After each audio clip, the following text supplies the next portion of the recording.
जय हिंद, आपके साथ में हूं फरहाद सिद्दीकी और आप जुड़ चुके हैं लाइव टाइम्स के ग्लोबल नेटवर्क के साथ। वित्त मंत्री निर्मला सीतारमण ने आज लोकसभा में आर्थिक सर्वेक्षण 2024-25 पेश किया। आर्थिक सर्वेक्षण एक वार्षिक दस्तावेज है जिसे सरकार द्वारा केंद्रीय बजट से पहले अर्थव्यवस्था की स्थिति की समीक्षा के लिए पेश किया जाता है। सरकार ने जहां इकोनॉमिक सर्वे के आधार पर देश के तेज विकास की बात की है, वहीं विपक्ष ने इन आंकड़ों पर ही सवाल खड़े कर दिए। देखिए रिपोर्ट।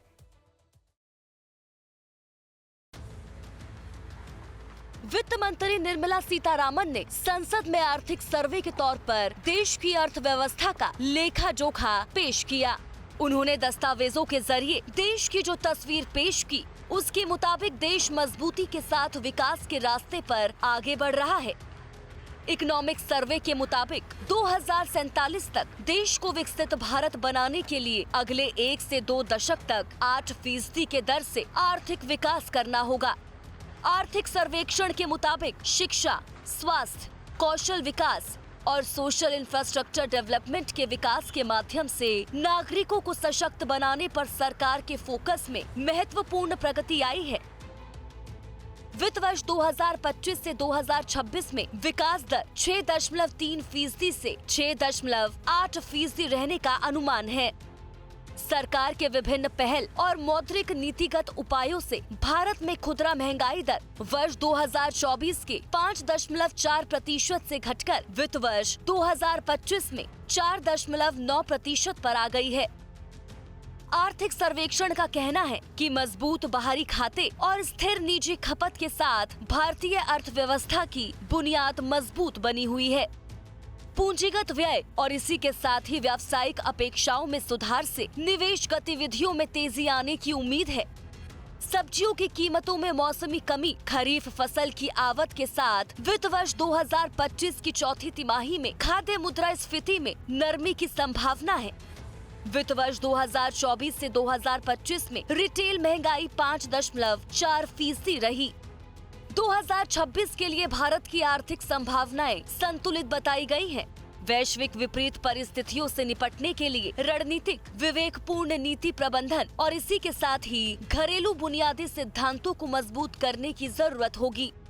लेबर मार्केट के हालात 7 साल में बेहतर हुए हैं। 2024 से 2025 में बेरोजगारी दर गिरकर 3.2% पर आई है। ईपीएफओ में नेट पेरोल पिछले 6 साल में 2 गुना हो गया है। संगठित क्षेत्र में रोजगार बढ़ने के संकेत हैं, लेकिन एआई के विपरीत प्रभावों को कम करने की जरूरत है। सर्वे में कहा गया है कि विदेशी निवेश आकर्षित करने की हर संभव कोशिश की जानी चाहिए। I'm not getting into specifics because we have not reached that point. It is a potential scenario that can develop if over time, and this is, by the way, a point made by the IMF in its discussion paper that came out roughly about a year ago. BJP ने आर्थिक सर्वे को विकास का आईना बताते हुए कहा कि ये साफ हो गया है कि पीएम मोदी के मजबूत, शानदार, जानदार और इसी के साथ ही सशक्त नेतृत्व में देश तेज गति से तरक्की कर रहा है और दुनिया आज के नए भारत की झलक देख रही है। नरेंद्र मोदी जी के नेतृत्व में उनकी मेहनत की प्रकाष्ठा, वित्तीय अनुशासन और दूरगामी सोच के कारण भारत अब तेजी से आगे बढ़ रहा है, वो रुकने वाला नहीं है।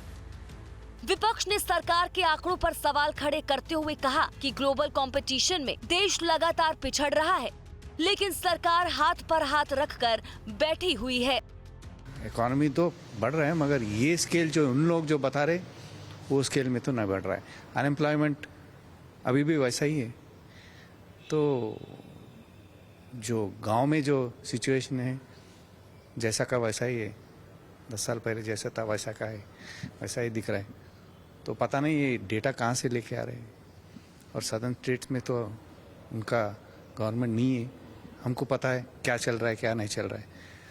तो पता नहीं कहाँ से लेके आ रहे हैं डेटा, अभी देखना पड़ेगा, अभी शुरू हुआ। इकोनॉमिक सर्वे पर वित्तीय दस्तावेज होता है। इसमें पिछले फाइनेंशियल ईयर के दौरान देश के आर्थिक विकास की समीक्षा की जाती है। इसे कृषि, उद्योग, रोजगार, महंगाई और एक्सपोर्ट जैसे आंकड़ों के आधार पर तैयार किया जाता है। दिल्ली से कमलेश सिंह के साथ ब्यूरो रिपोर्ट, लाइव टाइम्स। नई दिल्ली विधानसभा सीट एक हाई प्रोफाइल सीट है। यहां से एक पूर्व मुख्यमंत्री तो दो पूर्व मुख्यमंत्रियों के बेटे मैदान में हैं। कांग्रेस के उम्मीदवार संदीप दीक्षित ने केजरीवाल को जंतर मंतर पर खुली डिबेट की चुनौती दी थी, जिसके लिए संदीप दीक्षित अपने परिवार के साथ जंतर मंतर पहुंचे, लेकिन केजरीवाल नहीं आए। लाइव टाइम्स पर संदीप दीक्षित ने क्या कुछ कहा, इसके साथ ही उनकी बहन लतिका दीक्षित से भी हमारे संवाददाता ने बातचीत की और कांग्रेस प्रवक्ता अभय दुबे ने दिल्ली चुनाव पर क्या कुछ कहा, सुनिए। सर, आपने इंतजार किया, आए नहीं अरविंद केजरीवाल जी? भाई इसीलिए नहीं आए क्योंकि किसी सवाल का जवाब नहीं था उनके पास। मैंने तो कुछ 5-7 ही सिंपल सवालों का जवाब दिया कि जो वायदे वो करते थे, जो बातें वो कहते थे, सबका निराधार है, सब बिल्कुल झूठी निकली।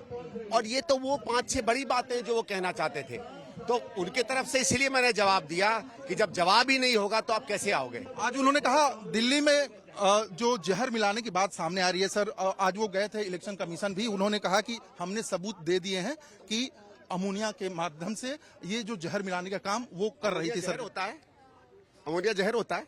बताइए अमोनिया किस डिक्शनरी में जहर है? अगर आप अमोनिया को जहर मान लें तो किसी चीज को भी तो जहर मान सकते हैं। वो तो इंसुलिन से भी डेथ हो जाती है। इंसुलिन जहर है क्या? अमोनिया कहाँ से जहर हो गया भाई? ये आदमी तो इंजीनियर है। और इतनी क्वांटिटी आप कह रहे हैं 7 ppm का हमने 2 कर दिया, क्या सबूत है?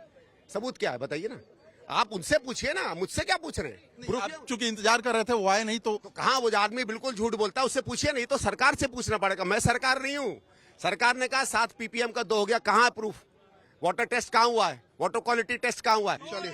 संदीप दीक्षित जी जो जंतर मंतर पे इंतजार कर रहे थे, और चूंकि उनका कहना था कि वो आएंगे और बहुत सारे वादे जो हैं वो बातें जो हैं वो अरविंद केजरीवाल की तरफ से की गई थी, उनका जवाब लेने के लिए वो इंतजार कर रहे थे, लेकिन अरविंद केजरीवाल आए नहीं।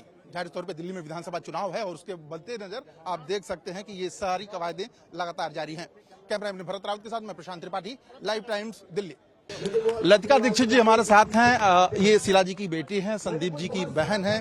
मैम, दर्शक दीर्घा में अभी बैठी हैं संदीप जी को सुनने के लिए, केजरीवाल जी को सुनने के लिए भी। अच्छा, और केजरीवाल जी को भी, लेकिन चैलेंज में आए नहीं अभी तक अरविंद केजरीवाल जी। मैं तो उनको सुनने आई थी, संदीप को तो मैं सुनती हूँ रोज, मैं तो उनको सुनने आई थी। हम तो उनके लिए आए हैं यहाँ। ऐसे कौन से सवाल थे जिनको लगता है कि वो जवाब देते और आप सुनना चाहती थी? सवालों की तो पूरी लड़ी है और झड़ी है, क्योंकि इतने सवाल हैं, और ना केवल मेरे दिमाग में, क्योंकि मैं उनकी वोटर हूँ, इस कॉन्स्टिट्यूंसी की मैं वोटर हूँ। तो एक वोटर का हक है कि उसके सवालों का जवाब मिले। शीला जी यहीं से एमएलए थी 15 साल, उनके दरवाजे 24 घंटे खुले रहते थे यहाँ। आप किसी को भी यहाँ पूछ लीजिए कॉन्स्टिट्यूंसी के व्यक्ति को जिन्होंने उनके घर ना गए हो, या शीला जी जिसके घर ना गई हो, सुख दुख में वो सबके साथ रही। केजरीवाल जी यहाँ 10 साल से दिखाई नहीं दिए, कुछ कुछ इलाकों में तो वो आए ही नहीं, और जब भी उनको बड़ा विरोध का सामना करना पड़ा असेंबली में, पता नहीं आपने देखा है बहुत जगह से उनको नारे लगे कि वापस जाइए वापस जाइए, क्योंकि वो आए नहीं। आपकी मम्मी चूंकि सीएम रही हैं 15 साल, आपने बहुत क्लोजली उनको वॉच किया, उनके साथ रही होंगी। यमुना पे चर्चा हो रही है, आपको लगता है ये कम से कम अच्छी बात है, भले ही जहर मिलने की बात हो?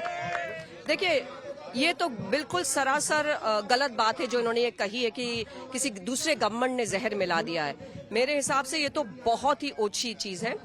अम्मा के समय में भी पानी पे समस्या आई थी, तब चौटाला साहब की गवर्नमेंट थी। मैं आपको बताती हूँ कि चौटाला साहब और अम्मा दोनों बैठ के उन्होंने आपस में अपने मतभेद सुलझाए, और चौटाला साहब ने पानी रिलीज किया, और तभी भी उन्होंने, आपको याद है, वो स्पेशल कनाल भी बना गया जिससे कि पानी आ सके। सो ये व्यक्ति ये किसी चीज को सुलझाना नहीं चाहता, ये और उलझाते हैं चीजों को और अपनी रिस्पॉन्सिबिलिटी से भागते हैं। और देखिए, ये जो फ्री देने की भी बात है, देखिए कोई भी स्वाभिमानी दिल्ली वाला, सबको मदद चाहिए, हमें सब्सिडी देनी चाहिए। आप सोचते हैं कि आप मुझे 2100 रुपए देकर आप मेरे वोट को खरीद लेंगे? मेरा वोट बहुत कीमती है मैम, लेकिन सारी पार्टियां, चाहे बीजेपी हो चाहे कांग्रेस हो, जिसके लिए और चीजों की भी बात करती हैं, वो डेवलपमेंट की भी बात करती हैं साथ में। ये तो जैसे हमने कहा सब्सिडी है, मैं कह रही हूँ आप सिर्फ 21 रुपए दे के हमें फुसलाते हैं। सर, जवाब देने के लिए अरविंद जी आए नहीं, अब क्या करेंगे आप लोग? देखिए, जवाब देने का वक्त और केजरीवाल सरकार का वक्त दोनों खत्म हो गया। जिसने काम किया होगा वो जवाब देगा, जिसने काम नहीं किया, सिर्फ झूठा प्रचार किया, वो जवाब नहीं दे सकता। सचमुच में तुम खलनायक हो, नायक का सिर्फ मुखौटा है, अभिनय में महाछलावा है, अभियान बहुत ही छोटा है। बहुत छोटे उद्देश्य के लिए सार्वजनिक जीवन में आए थे और दिल्ली के लोग उनका सच जान गए। अब उल्टी गिनती उनकी शुरू हो गई। नई दिल्ली विधानसभा में चूंकि 15 साल जी शीला दीक्षित जी यहाँ पे रही हैं, इस बार संदीप जी ताल ठोक रहे हैं यहाँ से, तो क्या उम्मीदें, क्या अपेक्षाएं और किन काम और वादों के साथ आप जनता को विश्वास दिलाएंगे? देखिए, जो बुनियादी विषय दिल्ली के हैं, आप 10 साल में जो दिल्ली को दंश दिया है दोनों ही राजनीतिक दलों ने, यहाँ सांस लेना दूभर है। 25 लाख बच्चों के लंग्स में इरिपेरेबल डैमेज है। यहाँ मां यमुना की ये स्थिति है कि 79 लाख एमपीएन पर 100 ml फीकल कोलिफॉर्म, मतलब जो मलमूत्र में बैक्टीरिया होता है वो पाया गया है टेस्टिंग में। 3800 मेट्रिक टन अनट्रीटेड कचरा पर डे, ये कोर्ट कह रहा है कि पर डे निकलता है। दिल्ली में पहाड़ों का कचरे के ढेर बना दिया इन लोगों ने। ना शिक्षा में काम किया, ना स्वास्थ्य में काम किया। हाँ, स्कैम जरूर किया शराब में, और शराब का स्कैम इतना भयावह है कि आपकी आंखें फटी रह जाएगी। आपने ED price, x distillery price, शराब बनाने वालों को तय करने का काम कर दिया। उसके साथ आपने कार्टेलाइजेशन किया। ठीक, शराब बनाएगा भी वो, होलसेल का कॉन्ट्रैक्ट भी वो लेगा और लाइसेंस शॉप्स के भी वो लेगा। तो जो ये शुचिता की बात करते थे वो बेनकाब हो गए और दिल्ली की जनता इस बार सबक सिखाई। 70 विधानसभाओं में क्या उम्मीद करें? 5 तारीख को हमारी सारी उम्मीदें, दिल्ली की उम्मीदों पर कांग्रेस पार्टी खरा उतरने वाली है। धन्यवाद अभय दुबे जी, जिन्होंने बहुत साफ तौर पे कहा कि 5 तारीख को दिल्ली के मन मस्तिष्क पे कांग्रेस राज करने वाली है। कैमरामैन भरत रावत के साथ मैं प्रशांत त्रिपाठी, लाइव टाइम्स दिल्ली। और आगे बढ़ते हैं बात दिल्ली विधानसभा चुनाव की, जिसको लेकर सरगर्मियां लगातार बढ़ी हुई हैं। इन सरगर्मियों को जानने के लिए ही लाइव टाइम्स की टीम पहुंची दिल्ली के पटेल नगर विधानसभा क्षेत्र में। इस विधानसभा में पहले दिल्ली सरकार के मंत्री राजकुमार आनंद आम आदमी पार्टी से विधायक थे, लेकिन इस बार उन्होंने अपना पाला बदल लिया है और वो बीजेपी के कैंडिडेट बन गए हैं। ऐसे में उनसे बातचीत की हमारे संवाददाता प्रशांत त्रिपाठी ने और जानना चाहा कि पिछले 5 सालों में उन्होंने क्षेत्र के लिए क्या काम किया। पटेल नगर से बीजेपी के उम्मीदवार और दिल्ली सरकार के पूर्व मंत्री राजकुमार आनंद जी मेरे साथ हैं। सर, कैंपेनिंग चल रही है आप लोगों की, कैसी चल रही है और किस तरह से कैंपेनिंग में अपने को खुद को बता रहे हैं आप इस समय? कैंपेनिंग अच्छी चल रही है और पब्लिक चाहती है कि भारतीय जनता पार्टी पटेल नगर से जीते। राजकुमार आनंद विधायक दोबारा चाहिए लोगों को, इसलिए वोट करें। क्योंकि आप पिछली बार आम आदमी पार्टी में थे, इस बार आपने बीजेपी से उम्मीदवारी अपनी आप कर रहे हैं, तो ऐसे कौन से मुद्दे हैं जिनको लेके आप पब्लिक में जा रहे हैं और बता रहे हैं कि इस बार जो आऊंगा मैं तो ये काम करने हैं? देखिए, मैं सबको नल से दिवाली तक पानी दूंगा, नई मतलब पाइपलाइन से, नल से कनेक्शन, जहां पाइपलाइन नहीं है वहां भी पाइप डलवाऊंगा और ये सब मैं दिवाली तक करूंगा। इसका पूरा प्लान मैंने पिछली बार भी बना लिया था और अब समय आ गया है कि इसको लोगों को समर्पित किया जाए। कुछ समय पहले ही एक बूस्टर पंप का उद्घाटन पूर्व मुख्यमंत्री जी ने, अरविंद केजरीवाल जी ने किया था आपके क्षेत्र में। हालांकि लाइव टाइम्स ने कवर किया तो उसके आसपास के इलाकों में गंदे पानी की बहुत बड़ी समस्या है आपके वहाँ, तो ये एक बड़ी चुनौती है आपके लिए, लगता है? वही तो मैं कह रहा हूँ कि इस चुनौती को हमने, समस्या को चैलेंज की तरह लिया था 2020 में और इस पर हमने काम करके दिखाया। हमने सर्वे कराया और उसमें पाया कि 70-80% पाइप लाइन जो है वो गल चुकी हैं, उसमें छेद हो चुके हैं, जंग लग चुका है।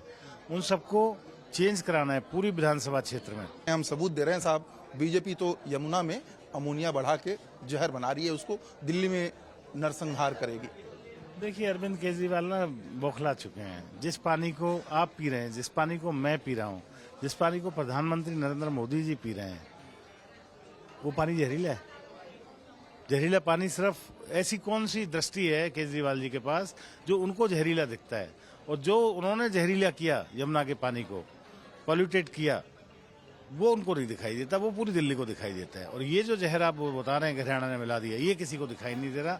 मनगढ़ंत बातें, उनको पता लग गया है कि उनका राजनीतिक अंत निश्चित है इस बार, इसलिए वो ऐसी बातें कर रहे हैं। चुनाव में सरगर्मियां हैं, उन सरगर्मियों में पटेल नगर के जो बीजेपी के कैंडिडेट थे, हमने उनसे बात कराई। तब तक मेरे सहयोगी भरत रावत और मुझे प्रशांत त्रिपाठी को दीजिए इजाजत लाइव टाइम्स के लिए।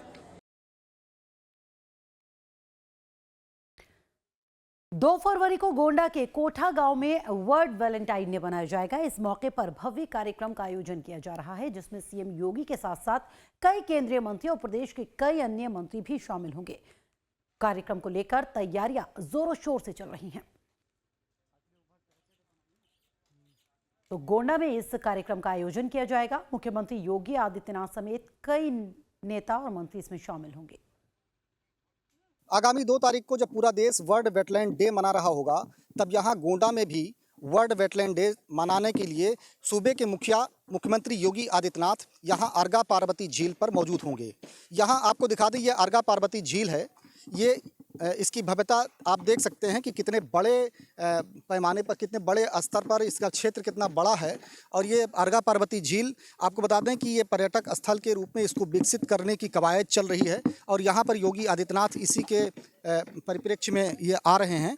और यहाँ पर आप देख सकते हैं एक बड़ा सा पंडाल बनाया गया है, जिसमें यहाँ पर योगी आदित्यनाथ 2 तारीख को यहाँ मौजूद होंगे। ये बड़ा सा पंडाल बनाया गया है और सारी तैयारियाँ की जा रही हैं। तमाम अधिकारी यहाँ पर मौजूद हैं और कई दिन से ये तैयारियाँ चल रही हैं। 2 तारीख को योगी आदित्यनाथ यहाँ पर मौजूद होंगे। तमाम और केंद्रीय मंत्री भी मौजूद होंगे। यहाँ के जो सांसद हैं कीर्तिवर्धन सिंह, जो कि पर्यावरण मंत्री हैं, वो भी यहाँ मौजूद होंगे और उन्हीं के सौजन्य से ये सारा प्रोग्राम बनाया जा रहा है। और ये आपको बता दें कि ये अयोध्या से मात्र 10-12 किलोमीटर की दूरी पर है, इसलिए इसको अयोध्या की तरह, जिस तरह से अयोध्या में डेवलपमेंट हो रहा है, इसलिए ये गोंडा में पड़ता है। और गोंडा में जो है इसको विकसित करने के लिए, पर्यटक स्थल के रूप में विकसित करने के लिए ये सारा भव्य प्रोग्राम किया जा रहा है। और ये ऐसे कयास लगाए जा रहे हैं कि योगी आदित्यनाथ जब 2 तारीख को यहाँ वर्ल्ड वेटलैंड डे पर मौजूद होंगे तो यहाँ पर तमाम सारी योजनाएँ भी वो घोषणा कर सकते हैं। तमाम योजनाओं का लाभ लोगों को मिल सकता है। यहाँ गोंडा वासियों को कई प्रकार के सौगात भी मिल सकते हैं। और इस अर्गा पार्वती झील का जो है पूरी तरह से इसको जो है पर्यटक स्थल में बदलने का प्रयास भी किया जा सकता है। गोंडा से लवलेश श्रीवास्तव, लाइव टाइम्स। तो गोंडा में वेटलैंड डे मनाने की तैयारियां की जा रही हैं। और बात करते हैं आम बजट की, जो कि कल पेश करने वाली है केंद्रीय वित्त मंत्री निर्मला सीतारमण। लेकिन उसको लेकर जनता की क्या उम्मीदें हैं सरकार से, वो बताते हैं आपको।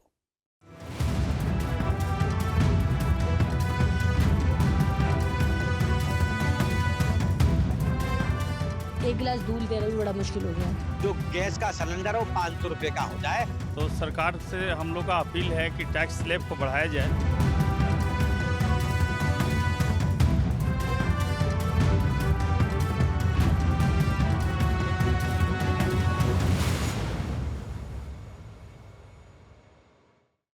शनिवार यानी 1 फरवरी को वित्त मंत्री निर्मला सीतारमण देश का बजट पेश करने वाली हैं। तमाम लोगों को सरकार से तमाम उम्मीदें हैं कि सरकार उन्हें ये दे। तमाम व्यापारियों की बात करें तो उन्हें अपने उद्योग धंधों के लिए, अपने व्यापार के लिए सरकार से अलग अलग उम्मीदें हैं। बजट से होम लोन वालों को क्या उम्मीदें हैं और सरकार से उनकी क्या मांगे हैं, इसी का जायजा लिया हमारे संवाददाता अभिषेक शर्मा ने। मुंबई से देखी उनकी खास रिपोर्ट। देश का आम बजट 1 फरवरी को पेश हो रहा है। उसके पहले तमाम देश की जनता आखिरकार किस तरीके से तमाम मुद्दों को लेकर अपनी अपनी राय रख रही है वित्त मंत्री, ताकि उनकी बातों को सुने। और यही कारण है कि लाइव टाइम्स तमाम जगहों से लगातार अलग अलग लोगों की राय जान रहा है अलग अलग मुद्दों पर। और इस वक्त मुंबई में हम ऐसे तमाम लोगों के साथ मौजूद हैं और ऐसे एक बिल्डर के पास मौजूद हैं जो यह बात का पता है कि होम लोन के बारे में, या यूं कहें लोगों को घर लेना एक सपना होता है और भी मुंबई में घर लेना हो वह एक बड़ा सपना होता है। लेकिन जो घर के लिए जो होम लोन के रेट्स होते हैं, होम लोन की तमाम जो तकलीफें होती है, तमाम नियम होते हैं, उसको लेकर कई बार लोग जरूर परेशान होते हैं। इस बार लोगों की क्या उम्मीदें हैं और किस तरीके से होम लोन को लेकर खासतौर से बिल्डर क्या सोचते हैं, क्योंकि बिल्डर जब होते हैं वही, अगर जो विकासक कह सकते हैं हम, अगर वह जब घर बनाते हैं तभी होम लोन लोग ले पाते हैं। इसी तरीके से इस पूरे मामले पर होम लोन को लेकर बात करने के लिए हमारे साथ मौजूद हैं प्रेम मिश्रा साहब, जो कि आर्क कंपनी है, जो कि एक इनकी हाउसिंग कंपनी है,